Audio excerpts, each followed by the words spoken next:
I don't know. Nigga hot. Good morning, good morning, good morning. Welcome to the Tampa Bay Breakfast Club. I am Qiana. And I am the one and only Mr. Edmund. And we're brought to you by the New Image Project, better known as See that? Because we are redefining what's cool. Because smart is the new gangster. Baby. And if you don't know, now you know. No. Can you believe, like... Hold on, let me say this. Oh, go ahead. Views expressed by the Tampa Bay Breakfast Club is the view does not have nothing to do with the 99 Gems Carefesta Radio brand or its affiliates. What we say is what we mean. I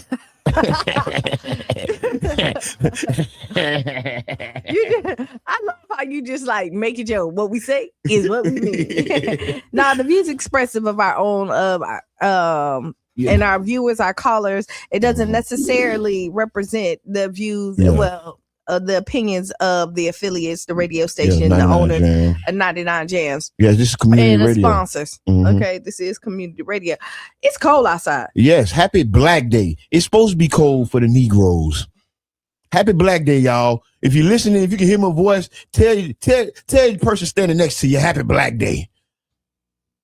They trying to take Black Day away too. Yeah, because it's Black Day, of course. That's why it's cold. They something this weather. It's 30 degrees in Tampa, Florida, man. Is it 30 on Black 39? Day? On Black Day. Hi. I just cannot do it with you this morning. Listen, if you listening and you got an opinion about the conspiracy around the weather on Black Day, we're gonna call it what it is. MLK Day. Let's see. Okay. Put some respect on the man's name. Put some respect. Okay, all the jokes done. I'm done. Put some respect on the man's name. No, but it's 39 degrees and they say it feels like 32. That's real now. It's always cold on MLK though. But it's cold in these streets. I was out there protesting last night with the Black Money Movement, the young ladies. It wasn't a lot of us out there, but it don't take a lot to make a lot happen.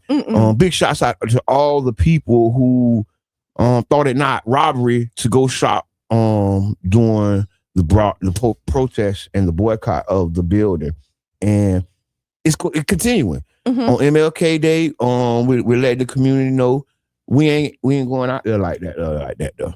Because they supposed to open today, right? I don't know. I told somebody, it's not my job to pay attention to the calendar or the date set forth by the oppressor.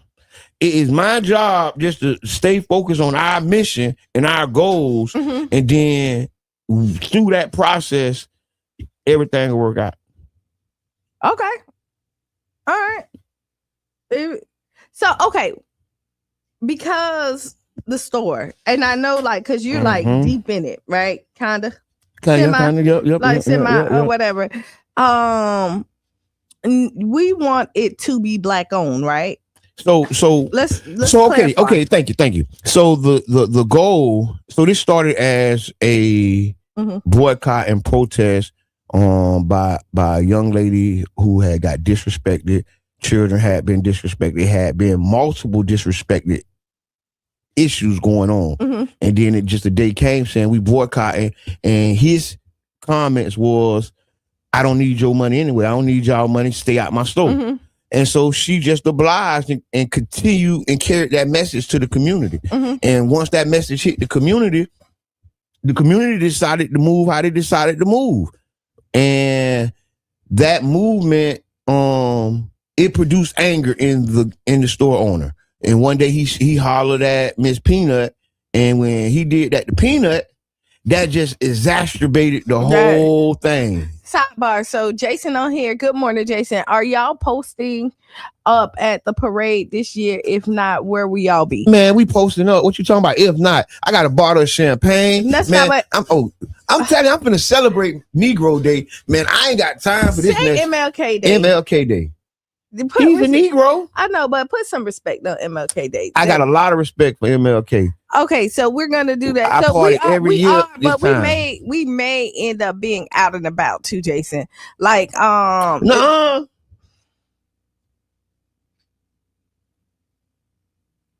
Go ahead. What? Go ahead. So as the protests got escalated by the actions of the owner, right?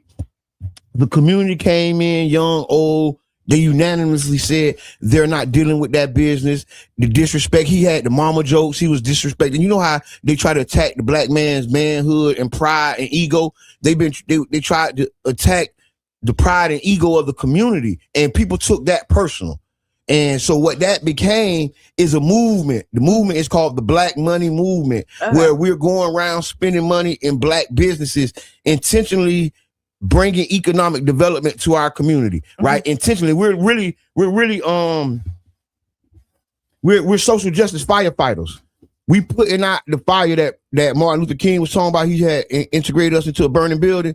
See, the Black Money Movement is social justice firefighters. We putting out the fires by bringing our money to black businesses intentionally on purpose. See, what was meant to hurt us has ended up helping us. See, it actually giving us a vision of what we can do.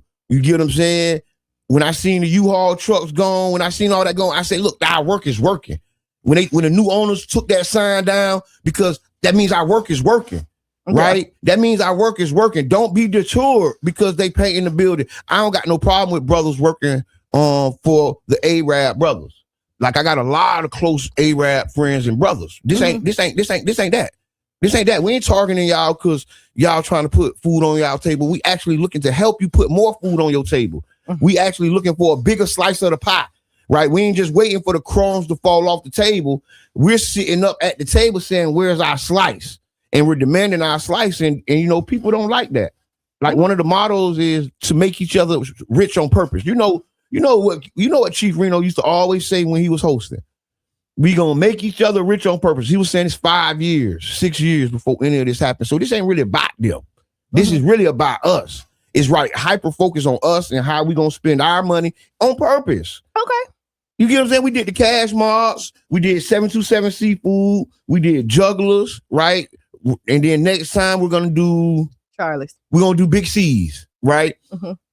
And the goal is to do all the businesses. Right, we want to bring economic development to all the business. So instead of waiting on a grant, you know, we don't get the CRA money. It's $17 million in there. We don't get that in our community. That don't come to us. Let's be honest, right? And I ain't talking about the 200 people in the grass house plan or whatever the thing is. What's the game? The glass house? The greenhouse. The greenhouse. I ain't talking about the people in the greenhouse. I ain't talking about the crumbs that fall off the CRA table. I'm talking about the real economic development. It never comes to our community. And so now here we are as citizens looking to organize our community to spend with each other to bring that economic development, and people don't like that. Right. You got angry Smurfs. I don't like that. I don't like that. Well, you know what? Today is a celebration day, right? A day of service. It's a day on, not a day off. A day of service. So, I mean, some people are probably at the MLK breakfast right now. Hey man, cheers, a mimosa to you too. You is on one this morning. You is on one. Hey, they ain't drinking no mimosas at the breakfast. See, no, they need to let me. They need to let me. No. They don't listen. They like what they do. They not asking for a new nothing, right? They sell out. Yeah, they do. They do. It's about the 30th or 40th one. They done did it for like 28, 30 years. However long they do it, they've been doing it, and they not asking. They ain't asking for no help. No, they're not. They already selling out. They don't need nothing. Yeah, but see, that's what I look to bring to the table, because when you think there's nothing you can do, there's always some more that can be done. There could be, but sometimes you need to leave stuff alone. That's right. That's right. Talk. That's like, right. So, if it ain't, don't mess with it. If it ain't broke, why fix it? And then what happened is when you try to fix it, you actually now it's broke. Now it's broke. So leave them people alone. Hey, they gonna blame me. See, it was all right. See, he came with those doggone bottomless mimosas. Right? No. We got the strawberry mimosas, like 22 size. We got the strawberry mimosas.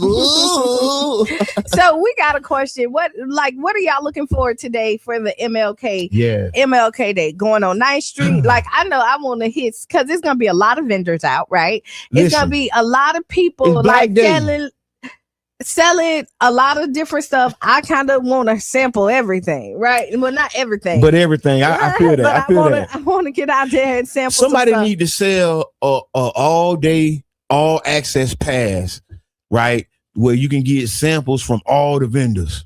And so you pay one price, and that one price gets you a little sample plate from all the vendors. That would be so. That'd be raw as hell. That would be raw. So I told you I need to let me in.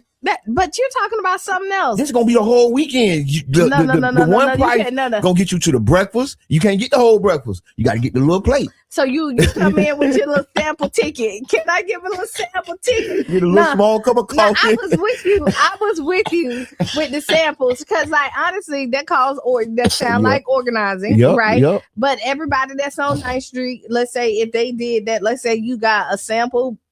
You paid $150. Yep. Right. You get a sample. You get a sample. Then every business get a little oxtail. You get to break that down. Get a little gumbo if somebody. You know what I'm saying? You only get a little bit. Yeah, you only get a little bit. Get a little riblet or two. You feel me? Give me the one with the meat, man. Don't give me that skinny anorexic one. Give me the fat one. Or if you do the sample, let's say you do a $50, and then you could try 5 places. And then once check on your check. So yeah, if you ain't got the 150, so let's say you do 50. The 150 is a platinum pass. So you can look at different prices. Look, we're planning on the air. Like, that's something that we ain't got nothing to do. If you want to be involved with this new plan we cooking up right now for 2027. For next year. Put your name in the inbox. Put your name in the comment section, because we not playing. We not playing. So did anybody go to the car show yesterday? Yes, I hung out at the car show. How was it? Was it nice epic. car? Yes, okay. It was epic. I want to say this. Big shouts out to Lenny J. Been doing the car shows for years. A very respected national car show guy, right? And it was amazing. Big shouts out to Renee. She had her hands in the cookie jar. Big shouts out. Oh man, Missy, all man, everybody, man. Big shouts out to y'all. That was a great show. I seen Rolls Royces. I seen Chevy Dunks. I seen, know what I'm saying, convertibles. I seen people having a good time, but I'm going to tell you what I really seen. Y'all want to hear what I really seen? Yeah. I seen millions of dollars of economic development. Okay. Millions that usually be on the south side, that usually be in our community, but those millions of dollars were transplanted way to Derby Lane. But thank you, Derby Lane. But I'm talking about something else right now. I'm talking about the millions of dollars that I seen. See, I got a good eye for money. All I do is think about money. That's it. But it don't. So can I say this? Because you was like it went out the Derby lane, but it was us that went out the Derby. It's all right. That's why I said it's all right. So like let's like because I gave Derby their props. Okay. I know because they need to pay for advertising. I ain't saying they ain't no more. We just gonna call it win. Cause no, they ain't paying. But I respect them people because I appreciate it. But now I'm gonna talk about the economic development that the South Side needs. The millions of dollars that was out there by the water. We need it in the inland. We need it in the community. We need it by Jordan Park. We need it by Wildwood. Okay, I like that. We need it by Charles Park. What we do, so this is the problem that I have with what you're saying. Go ahead.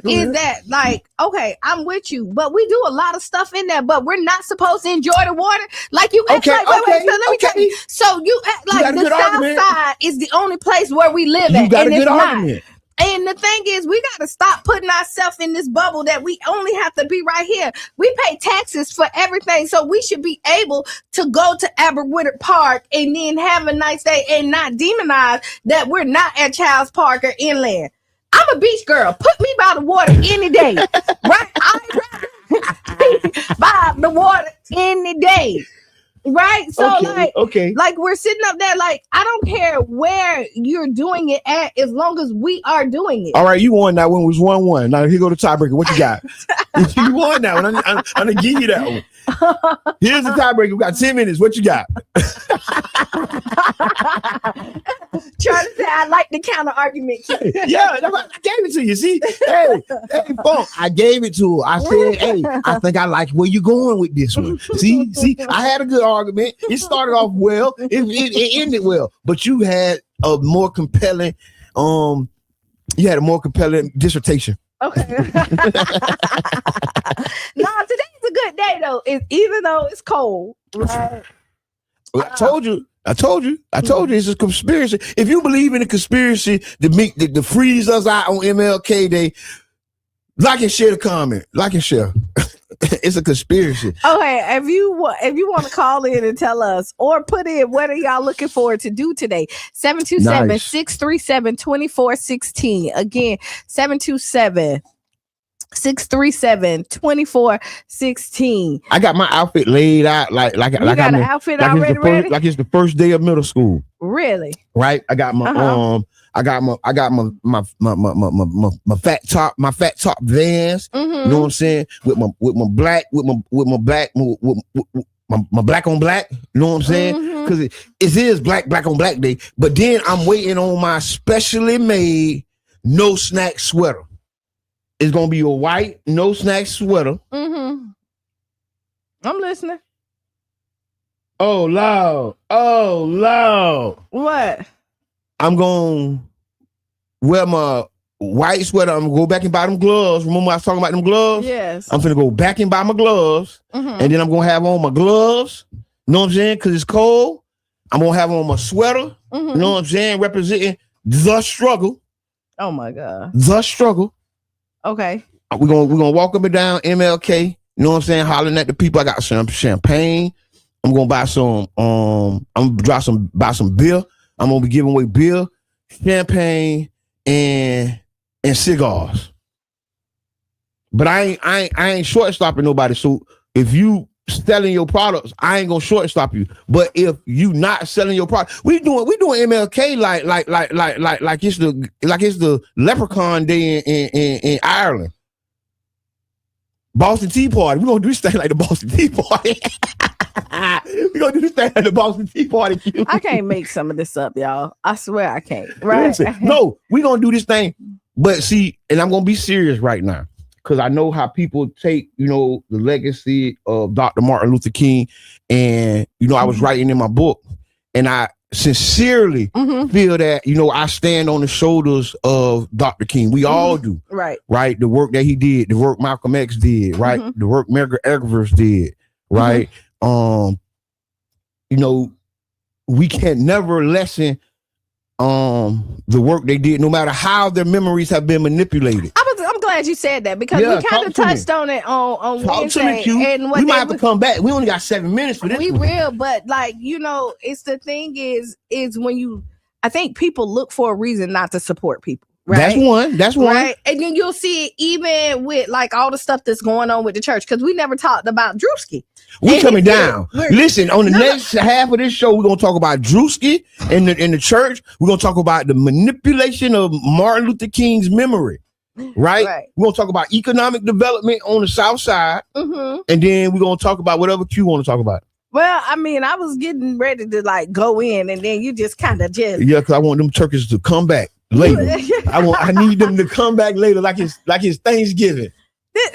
We need y'all to be after these messages. We'll be right back. We got like 6 minutes. Okay. That's why I can't be the producer. I know. And then what you do is keep on like cutting in. Okay, read the comment. Okay, I read the comments. Go ahead. And thank y'all for real for supporting the Tampa Bay Breakfast Club. Thank y'all for supporting 99 Gems Care Festa Radio. We already said it. Okay. You ain't got to tell me twice. And this MLK, there's a lot going on. There's a lot of black excellence. Tampa got a big shots out to Hillary, and they art gala. And both of those guys killed by Democrats. Yet hold on. Don't you do that in public. Don't you show out in front of them white people.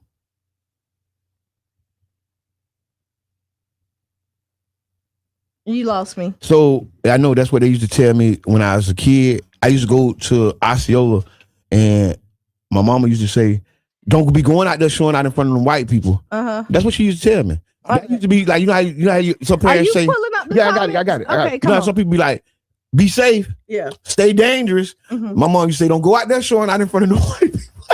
Come on, let's get. Come on. Ain't that something crazy? Yeah. Okay, Renee. That's what she used to say. I swear. Okay, Renee say, so there'll be protesters walking in front of snacks today. Some of us don't pay attention. The new signs are to get the misinformed to provide black dollars. Yes, Renee, the goal is to spend inside of our community. The goal, whether people go, we don't want people to go to snacks today. There will be some people out there with signs or whatever was our goal, but our ultimate goal ain't to, tear down them people. Right. Our ultimate goal is to build us up. And sometimes to people that is threatening them. That's threatening them when we talk about building us up. And the confusion is that we're not talking about destruction of nothing. This is one of the most peaceful protesters in our generation. Big shots out to Peanut for sprinkling me with that game. And the reality is our self-determination rubs people the wrong way. When you talk about you're going to spend money in your community with you, that means you're not going to spend it with them. That's how they feel. See what I'm saying? But they don't know we ballers. We from the Mansa Musa cloth. We spend with all you turkeys. But so I would tell you, so what I would like to see is, because I always say there's not one black business that don't have black customers. Because there's only black people in there when I walk in. The gentrification doesn't go to the black businesses. If it did, it wouldn't be gentrification. If the new people moved in, started spending with the black businesses that have been there, it wouldn't be gentrification. We'll be living together. We'll call each other's neighbors then. The reason we are not neighbors, because I don't see you in the same stores I'm in. You live next door. Yeah. You get what I'm saying? You live next door, but you go to the Sprouts and I go to Dollar Tree. Yeah. It's a problem in that. We'll get to the bottom of it. Introduce yourself. Grand Rising. Hey, Grand Rising. It's Margaret, Miss D, the job coach. Ask Coach D. Self-determination is what MLK is all about. That's right. His self-determination. He died so that we could have civil rights. And, if you go down my feed, I said some things about that this morning, and I am against a parade. I am for a protest. I am solely for a protest, because if we can get that many people together for a parade, we should be able to get that many people together to protest. That's what he was about. He died for that. Get arrested? He was arrested many, many times during the civil rights movement. I asked Jabbar, go find 10 kids, not grown-ups, find 10 kids that know about the civil rights movement and what MLK is actually about. And I bet you 10 kids don't know it. They don't know the history of it. They don't know how many people died and got arrested. And so, yeah, go to Snacks and protest today. Go everywhere you can and protest. I'm not going to say it on your airwaves, but go down and watch the live that I did this morning, because I think a parade is a distraction. That's just what I think. You're free to think whatever you want. I am a free thinker. All right. And I do. I have a perspective on that, and we'll just have to bring it back when we come back. We're gonna talk about the MLK, the parade, the party, right? So the politics. And I definitely respect Coach D, and I respect all our callers and their views. Yes, and how they feel. That help build the show. I mean, because at the end of the day, I will tell you, I think we can do it all. Right. I don't think that we need to limit ourselves to just a protest or a parade. And I will tell you, if you're passionate about the protest, put it together. A lot of times I think instead of boycotts, we should have been buying stocks, right? But that's my perspective, right? But that's why I want to re-elaborate on it when we come back, right? Because we could have been putting puts and calls. If we know we finna take down Target, we supposed to have been putting in puts and calls on that. Yeah. Right? There's economic development inside our action. So we're gonna come back. It's 8:00. Y'all stick and stay, because when we come back, we're gonna be talking about the snacks boycott, we're gonna be talking about MLK legacy, and we're also gonna be talking about local economic development and much, much more. All right.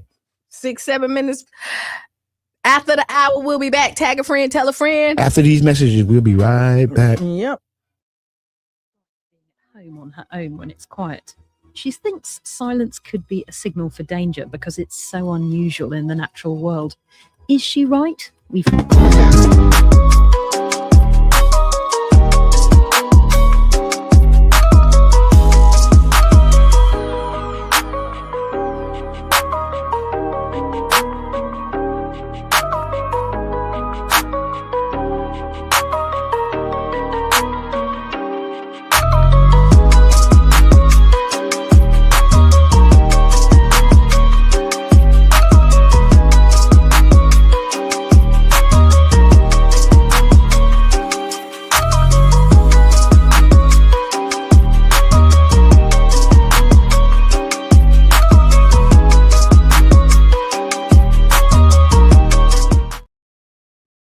in 1968.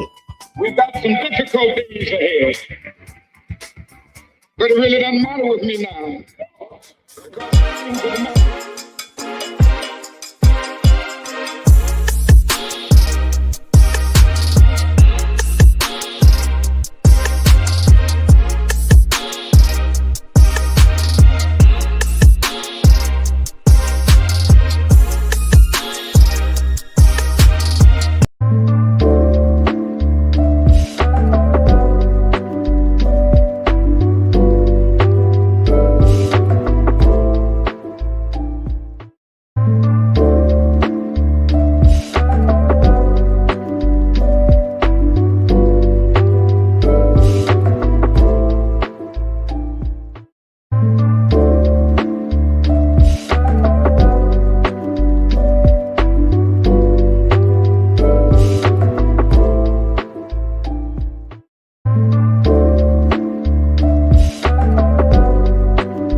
the twilight.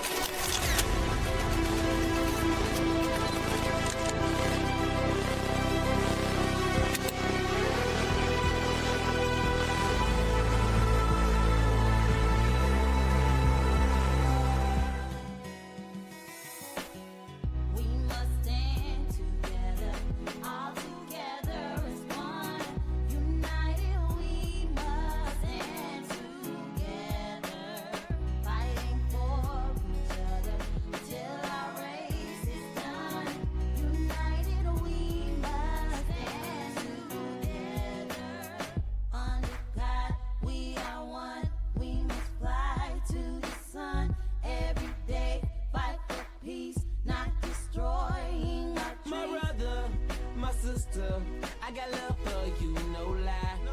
I give my best, I try. Someday we'll touch the sky. You're an angel, look up, baby. Wipe all your tears away. I know it's been crazy, but keep your head up high. Foot chase through the projects, dodging foreign objects. Street knowledge, I should've went to college. Odds stacked against me, surviving off instinct. 3 blocks from the precinct. Lil' homie caught a case, others lost family members. Product of his environment, projects produce violence in the middle of the streets, cause that's how we eat. Just heard rap about the trap, don't mean I ain't about peace. We must stand together, all together. This is the dimension of imagination. It is an area which we call the twilight.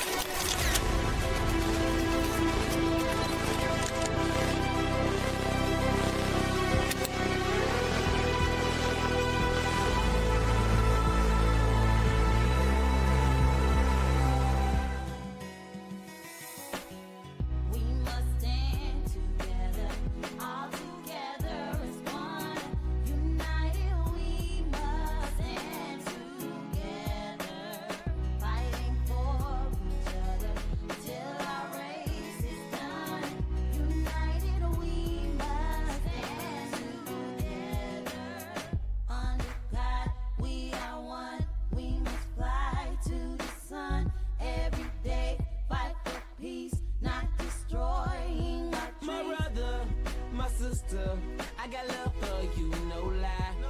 I give my best, I try. Someday we'll touch the sky. You're an angel, look up, baby. Wipe all your tears away. I know it's been crazy, but keep your head up high. Foot chase through the projects, dodging foreign objects. Street knowledge, I should've went to college. Odds stacked against me, surviving off instinct. 3 blocks from the precinct. Lil' homie caught a case, others lost family members. Product of his environment, projects produce violence in the middle of the streets, cause that's how we eat. Just heard rap about the trap, don't mean I ain't about peace. We must stand together, all together. Who loves America? To the leaders of our own nation, the great initiative in this war is ours. The initiative to stop it must be ours. That's how we judge us not. This is the message of the great Buddhist leaders of Vietnam. All right. Recently, one of them wrote these words, and I quote, "Each day the war goes on." All right.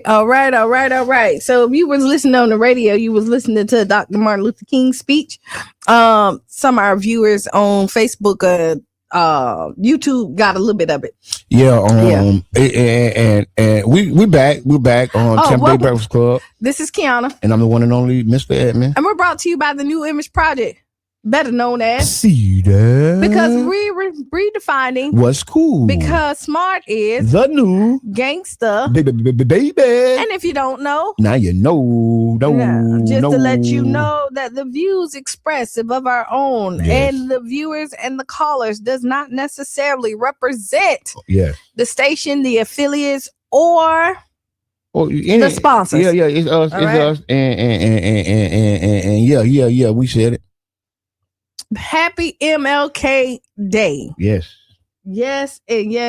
So before we left, we were talking, Coach D called, right? Yes, Coach D, thank you for that call because you inspiring this next segment. And Coach D was talking about we should be protesting and not doing a parade. And that we shouldn't be partying and BSing around the legacy of Dr. King. Mm-hmm. And I definitely unite with that statement, but I also would like to add that a lot of people protest in a different way. I did a protest on George Floyd here in St. Pete. We did 100+ days, and a lot of times at the end of the protest, we would party. Right, we'll hang out in the streets, we'll turn the music up, we'll dance and have a good time. And I think that part of the movement got extracted because the music and the partying was a part of the movement, right? That's why you got "I'm Black and I'm Proud" and all those songs. That was movement music. They was using that move. They was using that. But guess what? The pastors and preachers said the same thing about the movement. That they weren't taking it serious because they was out there dancing and gyrating their hips, right? While they looking at them gyrate their hips, they wanted to ostracize the people, and then it just continued. And now it's a set mindset that you only can honor Dr. King's memory in one way. And let me tell you, when I look at this, like the parade, and to see all the black and brown and the pride that goes into the parade, right? That reflects to the children, right? The children see unity in our community when you see all the bands and everybody all together marching down the road. The fact that we can shut down a road and get together is powerful within itself, right? Yeah. It's a demonstration. It is, and it shows that we are resilient people, and so I'm all about it. And I know, and we can probably get Savelle or Jet Jackson to come in one day and really talk about when they started the parade and why they started it. Right. And it was to bring pride to the community and to unite everybody and say, like, we're here. And it's not necessarily like everybody's not going to go to the parade. Like everybody's not going to participate in a boycott. And I'm going to say this, and I'm glad you brought it up. Like people weren't with them starting the parade. Right. That wasn't a unanimously black community thing because I know people who spoke out and was against it. And I respect them just as well as I respect Savelle. Because a lot of times we are on the wrong side of history with what we believe. But and we got to be able to have a come to Jesus moment. We have to be able to come and say, you know what, man, I was wrong. That's what happened with the drug war. A lot of the people who advocated for these harsh drug laws are still elected officials. They're still here. And they never came back and said, hey, man, you know what? I was wrong, y'all. But that's why so many people don't mess with politics. That's why, it's a divide because we are scared sometimes to right our wrongs. You know what I'm saying? I think so too. But when you look at politics, a good politician listens to the people. Right? And we said it like at that point, and sometimes the things that we ask for hurt us. A slick politician listens to the people too. See, they use your words against you. And it's not that, you know what I'm saying, they ain't listen to you, but it's a thing called manipulation. And I call it political manipulation because they'll hear you say you want safe streets and you want, a good place for your kid to live. And they'll use that as a pretext to come in and kick in all these houses and do all these codes compliance. You ain't say you want them to take your neighbor house, right? But you said you wanted this, and they use that as a pretext. That's what they call that. But this is why you need to be clear on what you need. You have to monitor it all the way out. Right. So you can't just be clear. You have to be clear. A lot of times attentive. But Jabbar, a lot of times you say you want your streets clean and you leave it at that. You leave it at that. I won't say for streets. You leave it at that. No, you need to be clear. And I will say that you need to follow through, right? And you need to be there. But it's damned if you do. No but. I let you say whatever you want to say. And you're not finna cut me off all morning. And stop with that because you're making the sound enough. Okay. Damned if you do, damned if you don't, right? And we sit up here and talk about politicians who say, I can't do this for you.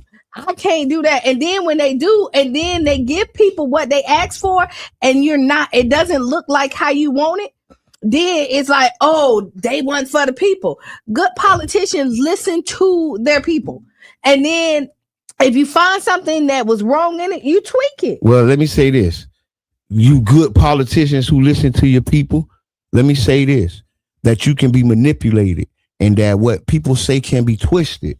And I'm sure these good politicians know this.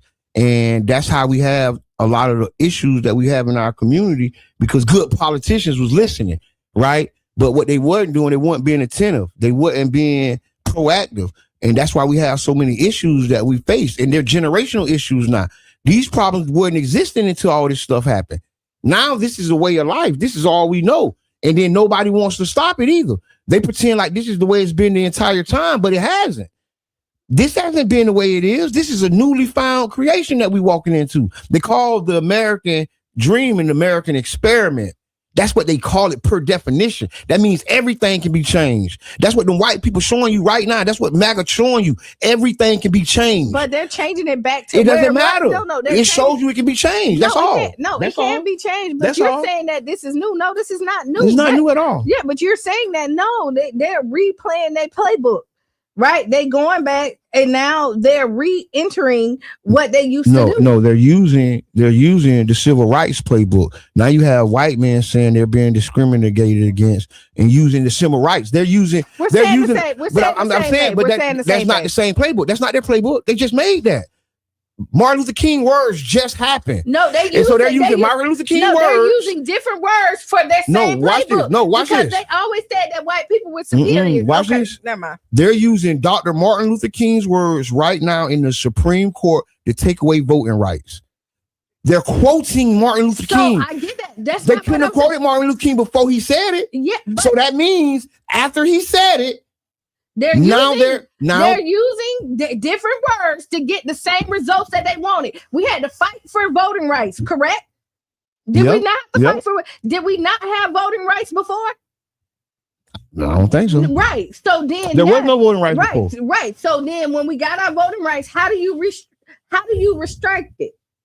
I don't know. You tell me. Now they're using MLK words to try to take it back. Oh, the same guy who got the voting rights put in. There you go. Okay, that's what I'm saying. But we're saying the same thing. We are. They're just using the word. They're going back to their playbook using the different words. No, this ain't their playbook. Okay. However you want to say it. Right, I'm not going to argue with you about that because we're saying the same thing. All right. In other news, because you're right, and I ain't gonna be wrong today. So, this is Money Making Monday, and we're talking about Dr. Martin Luther King Day. We're talking about Dr. Martin Luther King's legacy and how it's used, abused, and confused. I think that. And if you want to chat, tell us something that you're looking forward to. 727-367-2416.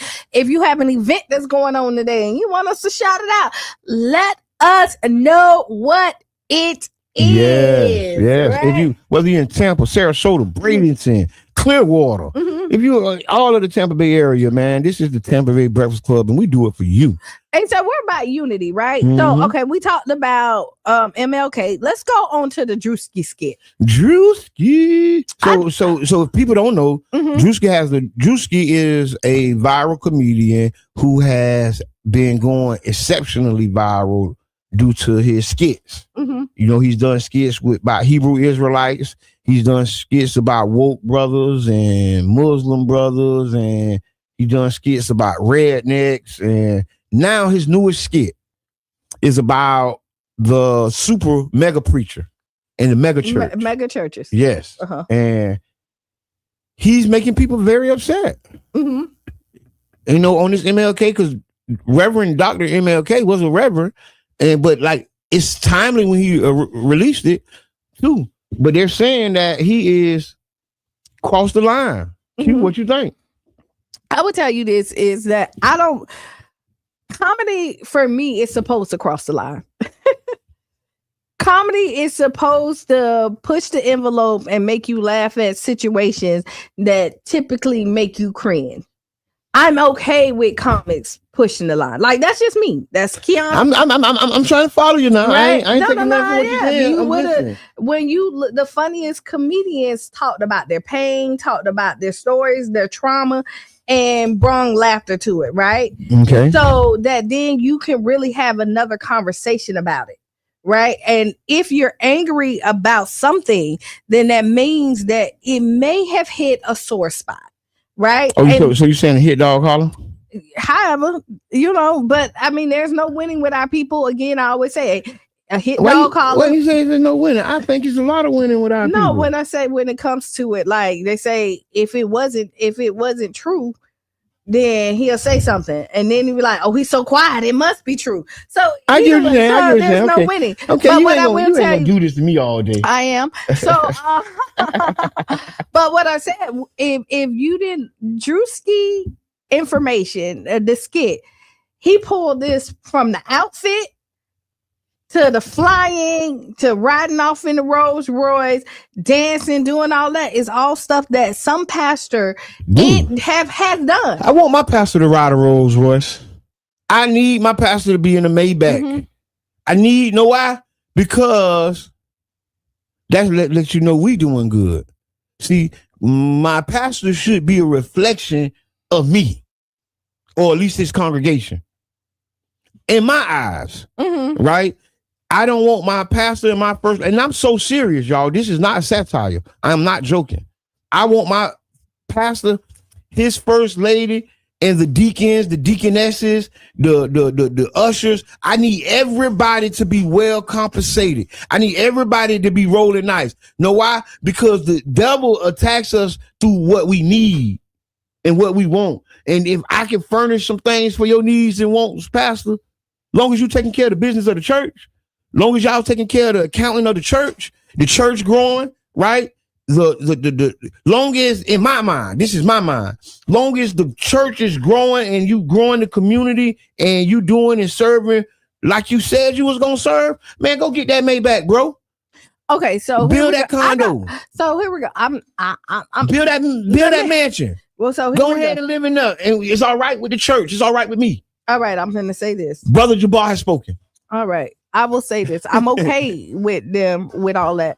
But where I'm not okay, if none of your congregation can afford that, you shouldn't afford that either. Because that means, unless you got a 9-to-5, a job that pays you outside of the church, if your job is strictly pastoring, there's no way that everybody in your church have a hoopty, riding around here struggling, and you got millions of dollars over here. The pastor ain't controlling money management. Wait, listen. Again, because if your job is strictly, and you're getting fed off of the congregation, that means that people are taking their life savings and putting it in this church. You done been to churches where they demand your money, right? And y'all know I ain't been to a lot of churches. I'm just gonna tell you, I haven't been to a lot of churches. Okay, but listen, I'm okay, and I will say this again. If the pastor mirrors what they church got, I'm totally okay with that. So the pastor can't be doing better than the church? That's what I need. That's what I need. Know why? Because I need you to raise the bar. Because everybody's looking up to you. You're the pastor. Everybody's looking up to you. And your presence to the congregation matters so much. And if everybody doing bad, you shouldn't be doing bad. We all giving you our money. But you shouldn't be doing bad. But you should. But listen, if your members in your church is doing bad and they making sure that you doing, they can't pay their lights, they can't pay their mortgage, they're coming here. We're supposed to have something for that. So listen. So again, if your lifestyle is funded by the church and your church members are struggling, no, they need to be. The church need to fund them. Because that's who getting the money in. So if you put money in the pot and now my lights off and I can't come to the church and get a check to pay my lights, but you riding in the Rolls Royce and I make sure that my 10% come in this church every Sunday, I have a problem with that. I was just talking about. This is wait. Look, I didn't cut you off. I ain't cut you off. You stop. And I let you stop. You stop. See, go rewind and take. You stop. I did. I waited till you stop. I waited. Go ahead, Jabbar. Because all I was going to say was that it's okay for the pastor to be living nice. I need that.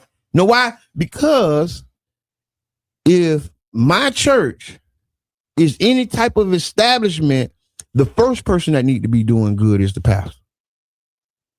And then through his leadership, his stewardship, the things that pastor's supposed to do, now the church does better. Now we do have money for the light bills, right? Because y'all giving me y'all money, So when you and we managing it. So when you start a business, who get paid first? You're supposed to pay yourself first. That's the wealth principle of wealth. Pay yourself first. Google it. You don't pay your employee. You don't pay your employees. Pay yourself first. Google it. Pay your employees. Google it. So you're gonna get paid, and you're gonna that's a wealth principle. That's a principle of wealth. You're not gonna pay your employees. I do my best to pay myself first. Do your I'm best. just saying. But so you got somebody working, and all you got enough money is to pay the person that work. No. So you're gonna tell them that after they work. No. I'm gonna not work them.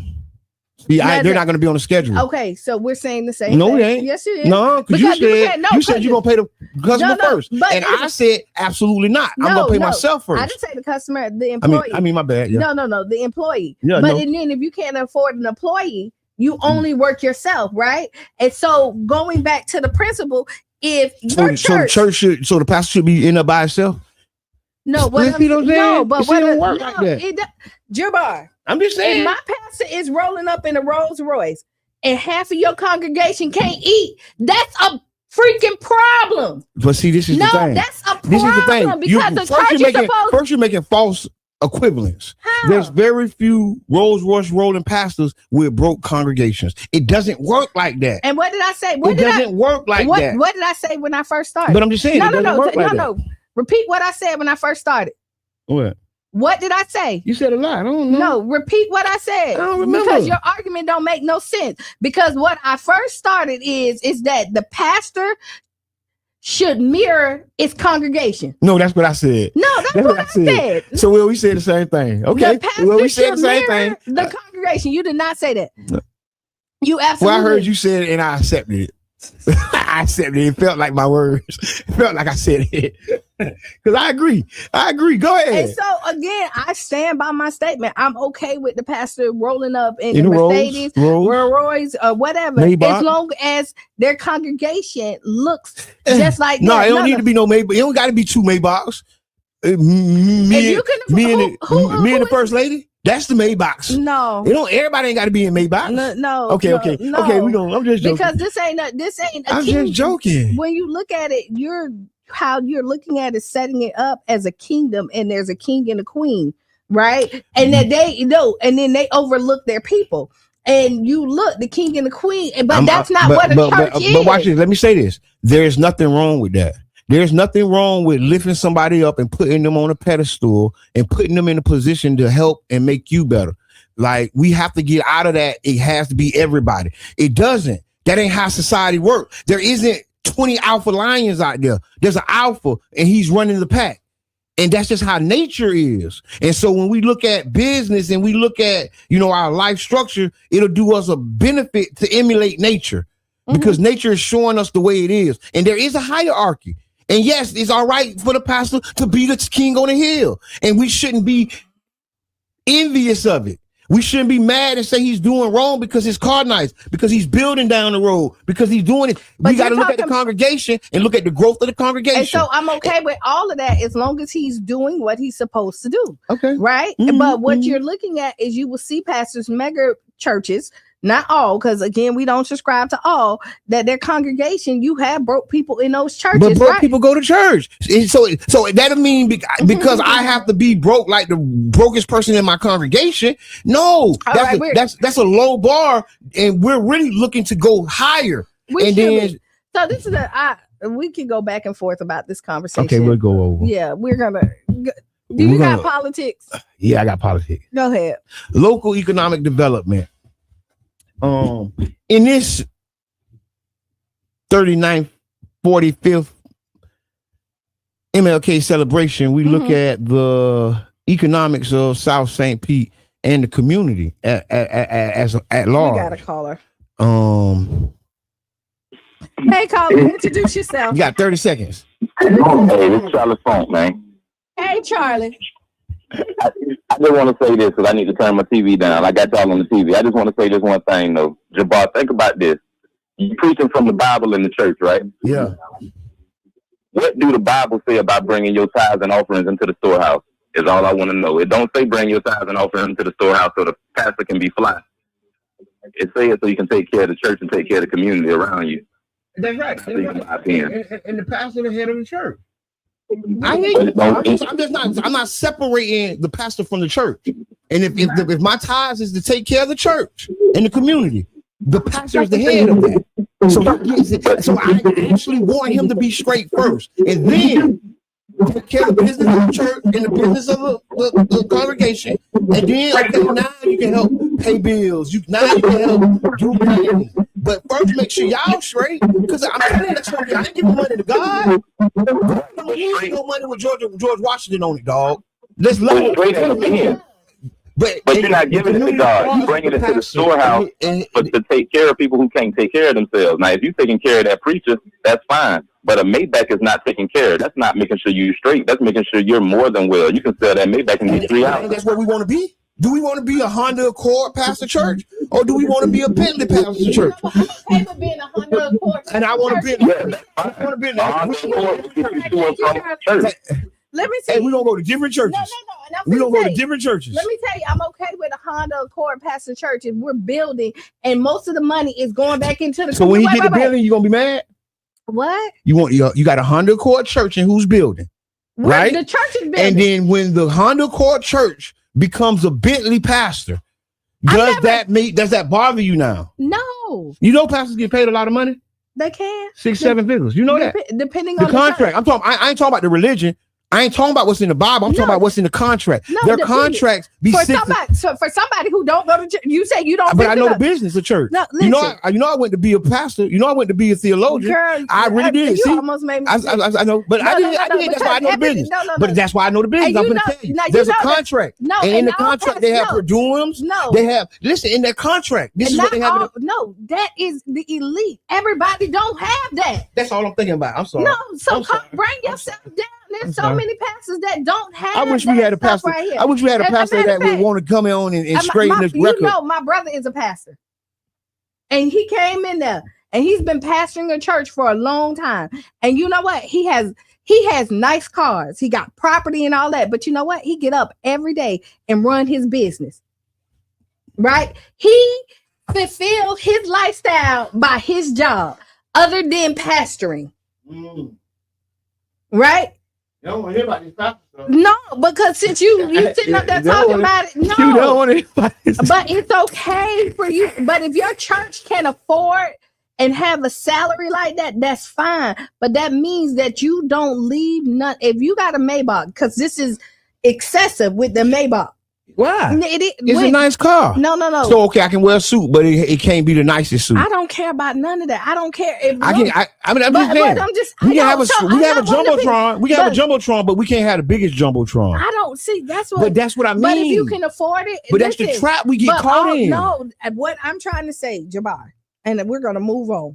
And what I'm trying to say is that you can ball out, but anybody in your congregation that needs you. You need to have that money set aside for them, right? There's no reason why your car note can be paid, your house note, when the church is giving to build the community and make sure the community is good. Now, if somebody in your congregation comes and say they lights off and you tell them you don't have the money, but you're riding in a Maybach, I personally have a problem with that. You should. Why? I gave my 10%. But your 10% doesn't have your light bill name on it. That's all I'm saying. And it don't have you give your 10%, let go and let God. No, and so give to the church and let go and let God. And so God put. And if I need it, I come and ask for it. If you ain't got it, I still come back to church. See, we get in a position where I've been given to the church, and now I ain't got it, and the church can't help me. I ain't going to church. That's why our churches are decreasing so bad. No, but if you're because there's a false expectation of what it's supposed to be. No, you know why it's not a false expectation? If my pastor is riding around and his job is strictly the church, and he has a mansion. He has a Maybach, he got a private jet, and I'm saying I need light bill money, and I pay my tithes. I'm here right there. If you can afford that lifestyle, you can afford to help me, because I is putting in right here, and for the church is supposed to help the community. And you forget all that part of what the church is about. But what the people forget is that church got a $10,000 light bill. That ain't your problem either, right? That ain't your problem because you give tithes. And I got a Maybach. But there's a $10,000, there's a $15,000 mortgage on this place. But that ain't my fault either, right? Because you give your tithes. Hold on. I'm going to walk it out, right? We got a daycare. We got to pay that payroll. Don't worry. Your lights need to be paid. Don't worry. That's what we got to get out of. No. If we're contributing to something and something is happening, we need to let go and let God. No. And this is where you're taking the church as a business. It is a business. No. It's a 501c3 business. It's a corporation. Which don't is try non-profit. Don't try to tie God to your business. It is when it's a God's business. Nah, it's a business. No, it's God's Well, how many businesses God got? Many businesses God got? Church. How much money God need to pay the light bill? No. Stop it. We don't subscribe to a doctrine, but we can't flush it out. We can't flush it out. Okay, let's flush it out. How much is God's light bill? Okay, and you know what? Listen, it ain't about you know the church. How much is the rent? How much rent God pay? How much of my money God needs? How much of my money God needs? That's not right. The church needs my money, not God. So if the church needs your money and I'm a church member and I'm paying, I'm a part of the church. That's God building? No, that's the bank building. Come on, Jabbar. Who building it is? Come on, That's all I'm saying. Who building it is? Jabbar, you're twisting. No, I'm not twisting. I'm walking it all the way out. No, you're I'm walking it out. You're not. Okay, who building this? So if I give, this is just like, and we sit up here and talk about nonprofits who's supposed to give back to the community, and when they don't do what they supposed to do, we boycott and we don't give back no more. If the church is built to take care of the community and it's not taking care of the community, then you're not doing what you're supposed to do. So there's a lot of churches need to close their doors. Well, See, now you don't want to talk about that. No, there's a lot of churches that need to close their doors then. Jabbar, under your philosophy. Right. I ain't say they owe nobody nothing.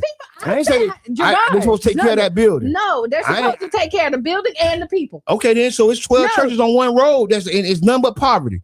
It's 12 churches on one road. I can name the road, and it's nothing but poverty. And for you not to go to their church, you don't know what they're doing. I know what the neighborhood look like. No, I know what the neighborhood look like. See, this is the thing. It's not by the neighborhood. No, it's only by the church. No, it's the church or the neighborhood. Well, when you stop talking, because because you could go over the same churches, right? All 12? No, so you could go to all 12 of those churches, right? Go in there and see what they're giving back. Okay, right. Before you put all of them in this whole box, because I never you're right. No, because I never once said that he can't have a Maybach. But what I'm saying, if you got a Maybach, nobody in your church lights should be off. Right. No, it does. No, that's just me. Okay, and just like you just said, it don't work like that. So again, you go to there and you look at the neighborhood of all the churches. The 12 churches. If you go in there, they may be doing volunteer work. They may be taking the kids to school and work. People give 100% of what they can do. And that's what the church is supposed to do. Give to the community. Make sure the community is safe. Do all that. And we're getting away and we're making it a business model when no, this is supposed to be the structure of the community. So if you look up pastoring and ministering, I'm not talking about. I'm just saying when you learn the profession, there is business classes. There's business mechanics and business principles. I'm telling you because I was studying to be one. I ain't just saying this because I'm sitting here trying to be cute for everybody. I studied this, and I'm telling you, there's business involved. We're gonna have a pastor come on in because he's gonna tell you how he balanced the books. He's gonna tell you how he paid the light bills. You know, a lot of them churches be having $10,000-$15,000 mortgages. Do you know they light bill be $15,000, $7,000? Where does that money come from? That's not my argument. So if I have how many light bills I got to pay? If I'm a pastor, how many people light bills I got to pay a month to ride a Maybach? No, listen. Is it just your bills that need to be on? Who bills need to be on for me to ride a Maybach as a pastor? That's all I'm asking. Because I like the nice things. So if you like nice things, right? I have to be a mega pastor. If you like nice things, I have to be a mega pastor. But if you like nice things and your congregation is struggling and you're balling, there is a problem with it. That's it. Okay. That's it. Okay. I'm gonna leave it. We're gonna leave it at that. That's it. That ain't a bad argument. I ain't all the way against that. I do have some problems though. I'm just gonna say that.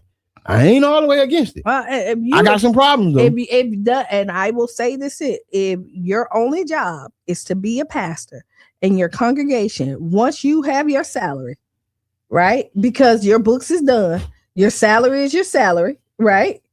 Say they got their salary. They do got their salary. They have a salary. They got their salary. They salary. They do. But what you should be able to do, if your salary exceeds what you can do for the people, because this is community based, you're supposed to help the people out, then there's something wrong with what's going on. And that's all I'm going to say. And I'm still okay with Hey, so they say you ignorant. I am sometimes, but that's the beauty in the design. You can be ignorant when you want to be.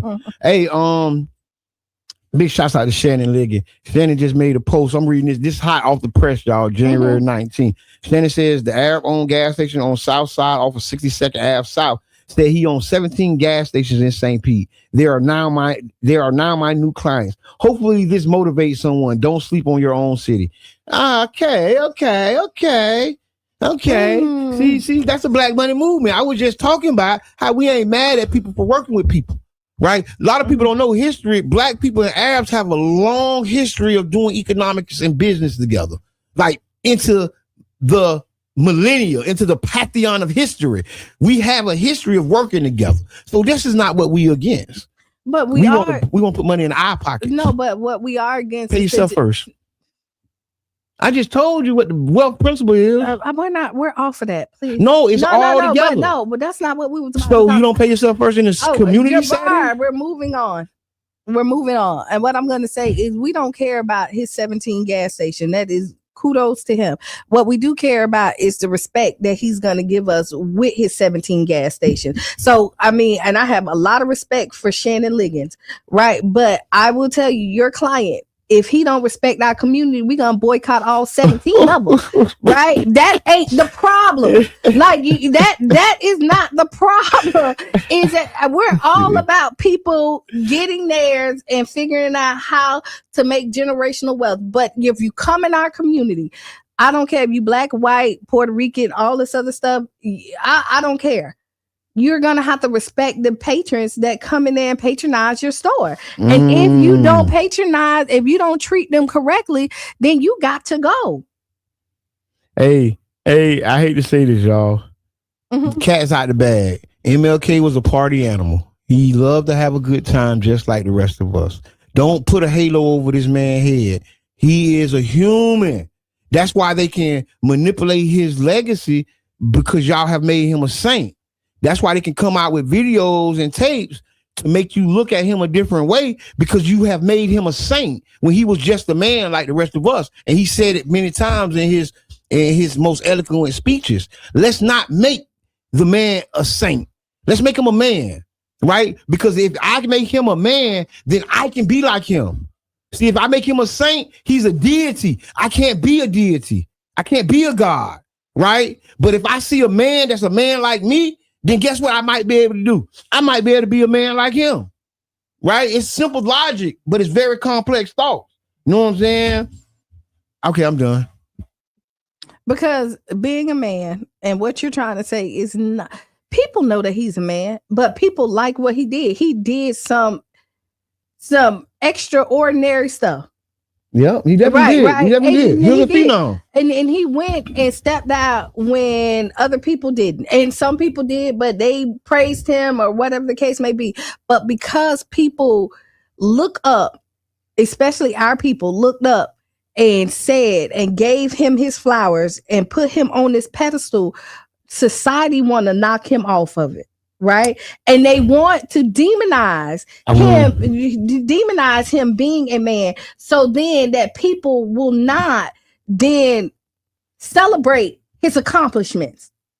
Right. No. People won't celebrate his accomplishments. People won't say what he and proud to follow him because after the march, they went and partied. Watch the narrative that they tell you. And everybody done that. From the Kennedys to George Washington. Ain't nothing wrong with partying. But unless you're a deity. See, if you find out that Jesus partied, you'll look at Jesus different. But Jesus turned water into wine so they can party. I don't know we haven't asked Qiana? I'm just saying.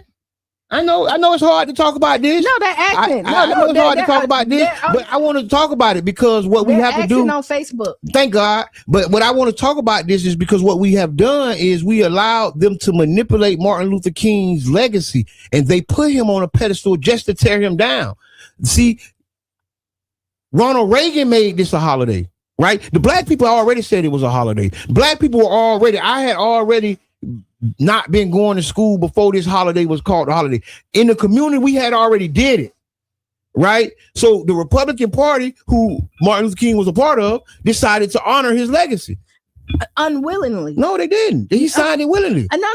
Did you see his speech? He said he wished he could make this an unofficial holiday, but the people wanted it, so he wasn't willing. But that's saying what I'm saying. No. And then what they did was when they did it, because the people were so strong and the unity of the people forced him to do it. But and what then, people? What people? Wait, Jabbar, just listen. Everything don't gotta be something. That is the argument that actually boils my soul right now. It shouldn't boil your soul. Why? Let me tell you. Because like I just said, I was already not going to school before it was a holiday. And then you said, no, let me tell you, because the people, that's why I said, what people? Because I was just telling you that I was already as a child. My parents, we were already not. That's not what you just said. Yes, that's what I said. That's how I started the story. You're not listening to me. No, I am listening to you. You're not. I stopped you when you said that. You shouldn't have stopped me. You said that he was willingly signed him in a holiday, and I say no, he was unwilling. And and I say, did you listen to the speech? Did you see somebody standing behind him with a gun to his head as he signed it?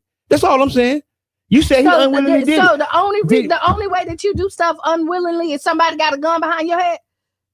But no. The only time you unwillingly do something, somebody has to have a gun behind your head. Stop it, Jabbar. Power? When you talk about power? Stop it. So power concedes to people? Check your text message.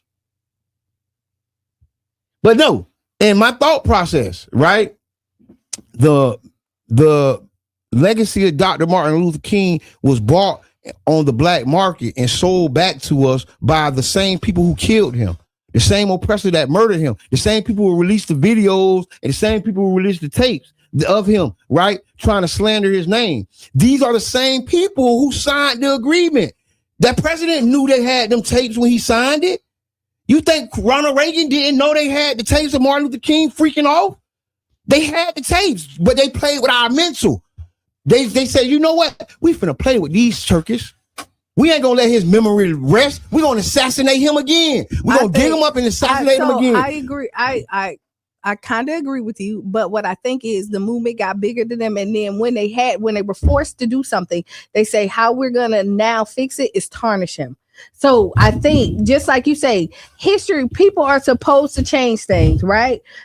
How do you say about America? This is the land. What they doing? You say it all the time. What? Never mind. All right, ask Qiana. We gotta ask Qiana. We don't know who back. We don't know who. No, because I don't remember. It don't matter. I be saying a lot of stuff. Go ahead. Okay. Ask you.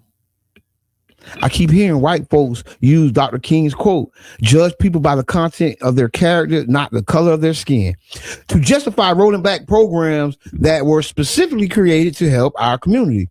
They say things like, we're all equal now, or we shouldn't see race. But to me, it feels like they're twisting Dr. King's words to protect a system that still isn't fair. How do we address that? How do we push back when they try to use leaders' words against us? Because I don't think Dr. King ever meant for us to ignore racism. And I'm tired of people acting like we've already arrived when we clearly haven't. Well, that's clear. You got that? Yeah. So that's kind of what we were talking about through the whole thing. You twist words, right? And you let it fit your narrative. I really hate where we're at this point, where you feel that DUI, what is it? I can't even think of it. Because that's how much you was impacted by. That's how much it helped you, Q. You can't even think of it. Talk about DUI. I know. Yeah, they was drunk. And I don't even drink. Yeah, they was drunk. No, you talk about DEI. Yeah, I couldn't. It wouldn't come out. It wouldn't come out. But DEI. Oh my God. Affirmative action that is twisted to make it seem like you were giving somebody the heads up, like you're giving them the one up, right? What it was set up is that people who didn't get the fair chance, now if you qualify, you are now in the running, right? And so you say, how can it be that white people now feel bad that you have one less job that you probably didn't qualify for? And what that did is made sure that you had to at least qualify for the job, no matter what your color was. And now that is taken back, we're going back to where you will see the gap between whites and minorities grow again. Right. And we want to close that gap right there. You say here in Pinellas County, there's $75,000 difference between average white people and blacks. I know.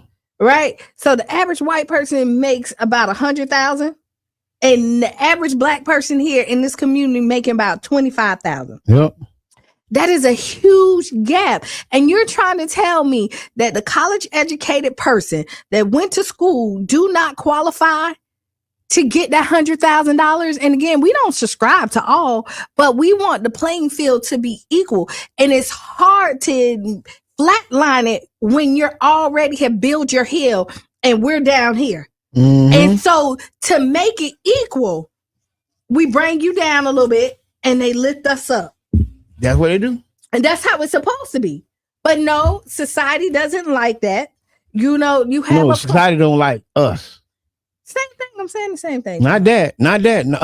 Us. U.S. Okay. Go ahead. Answer. Yes, society. So I feel my sincere thought is that the weaponization of words is the art of dialogue. Like it's oldest time. This is what Plato, Socrates, and Shakespeare. This is what they did. Like they twisted and manipulated words for people. You know what I mean? They were hired, right, to write books that we love and to twist the words that we love right now to this day, and they remain twisted because of it. And I think that we can learn a lot from what's being done. This is like lawyer level manipulation to society. How they twisting the words, how they they using Martin Luther King's quote in court. The Supreme Court case is based on Martin Luther King's words. So guess what? If that happens, they'll be able to use more words to roll back more justices or injustices. So I think that we got to get smart. And I like that idea. We do have to, and so you have to be prepared to rebuttal this. We got to get smart. You can't. We got nothing but talking points. And so once you study and get your talking points right, then you can rebuttal when they say, "Hey, this is why we're doing this." When they try to flip it, and then you come in there and show that in your neighborhood that the house that you want to buy. Go ahead. No, go ahead, because I got this. Did you go ahead?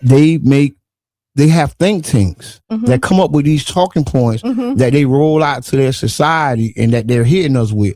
But our think tanks doesn't have that capability, or they don't have that power. They don't have that connection, right, to the rank and file citizens to actually implement talking points on the issue. You know what I'm saying? So this is another masterclass that the oppressor is teaching us if we're willing to learn from it. And like when you say judge people by the content of their character, right there, you can use that and flip it. We're judging not by the color of your skin. So the content of your character has been kick us out of our neighborhoods, right? Don't let us come into your stores. You disrespect us. So then I am judging you by that. And again, I don't want you in my neighborhood. for that alone. So when people are twisting the words, you have to be ready to throw it back in their face. So you got to be witty. I don't know if everybody I'm one of the people with my nieces and nephews will know they get cracked on. They come to me. I'm teaching them how to come back. But see, this is the thing when you talk about a society and they're doing this on the intellectual level because, a lot of these people weren't the people who could come back on the crack. Right? A lot of the people who this rhetoric is being used on weren't the people who quick with words. Honestly, I'm not, what I'm saying, judging nobody, but I'm just stating the facts. Right? So the people who was quick with words, the people who had that rhetorical skill ain't really in that field. But they're not in that field. But listen, they weren't quick with it either. Look how long it took them to come. Oh no. This is masterful. This is a master class. They were working it. That's what I'm saying. They took them a long time. What they had to do is put the injection between their lower class and their higher class. And see what they used was podcasts. I'm going to tell you. They use podcast radio to implement their talking points into the minds of their lower class. See, our higher class has no connection to our lower class. So they can't inseminate ideas because they have no control over it. They have no control of the ideas. You say no about something that we're basically... Jabbar, you don't have to disagree with me. You don't have to have a rebuttal every time I No, I do. No, you don't. I do. No, you don't. I don't. Because you don't. Okay. You don't. You're gonna make the show boring. No, it's not. Yes, sir. Because now we look crazy. Man, you gonna make the show boring. No, if you have I want to talk to the audience. Audience, don't I need to be against everything she say every time she say it? Come on, put it in the comments. And not if you saying the same thing. I wasn't saying the same thing. I said something different. Y'all, this is MLK Day, as he say. And look, everybody saying no. Look, everybody saying no. I knew they was gonna say that. This was clickbait. No, this was clickbait. Y'all fell for it. I need y'all to look at all your previous posts and see how they are triggering you. You being triggered. Good morning, Vaughn. No, okay, you were saying it's MLK. Go back. Go, come on. You saying it was MLK. You was doing good. It was. I don't. But what I know the point that I was making is that they sat down and strategized. Yes, they wasn't quick on their feet. But now that we know what they're using, now we need to get down and sit down and come up with our rebuttals and ready to be able to come back what they said. Yes, we need to have our talking points. We got to have our ish together. This is not a game. This is the art of dialogue, y'all. It's not a podcast. I'm talking about how people weaponize words, and we have to be more savvy. And we got to stop. We got to get out our feelings. Stop running around trying to be mad all the time, thinking that anger gets results. Because it can, that's a powerful emotion. And I ain't telling you not to be mad, but I'm saying don't let the anger control your thought processes. Don't let them manipulate you with your emotions. You know what I'm saying?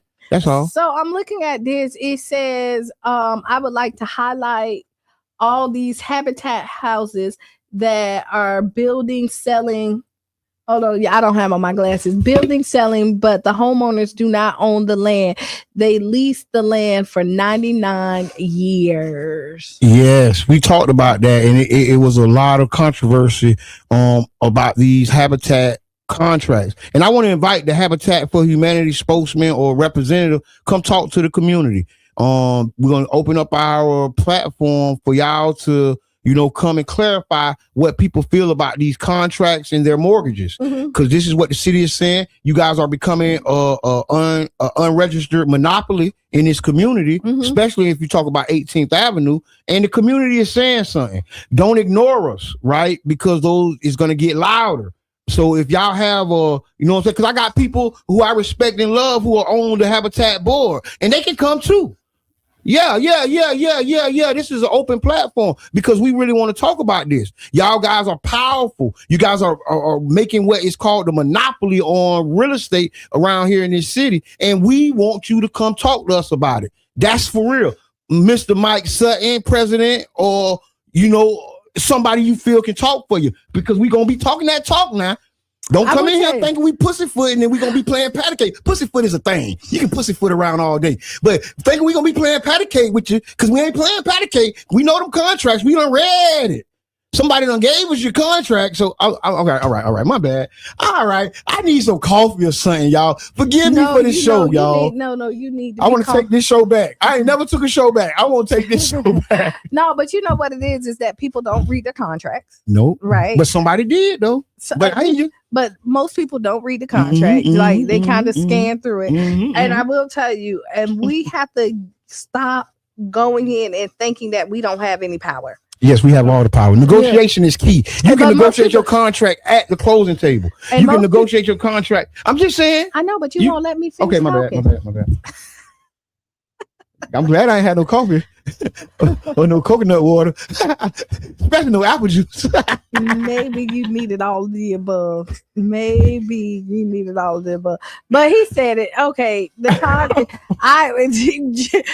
Jab them put in the comments, but no, the power of negotiation. And a lot of times people are afraid of contracts, and then they think that we're getting, because you feel like you won something, you feel like you have nothing to stand on, right? Like somebody gave you something. No, if somebody give you the contract, the power of contracts is that you can negotiate and you go back and forth, and forth. And most people don't want to leave money on the table, despite what they have told you. You still have negotiating power, especially buying power. That's what the Black Money Movement is about. We're trying to demonstrate and show people the power of their dollar. We're not talking about taking our money out the economy, right? We're talking about putting it in a more intentional way. You know what I'm saying?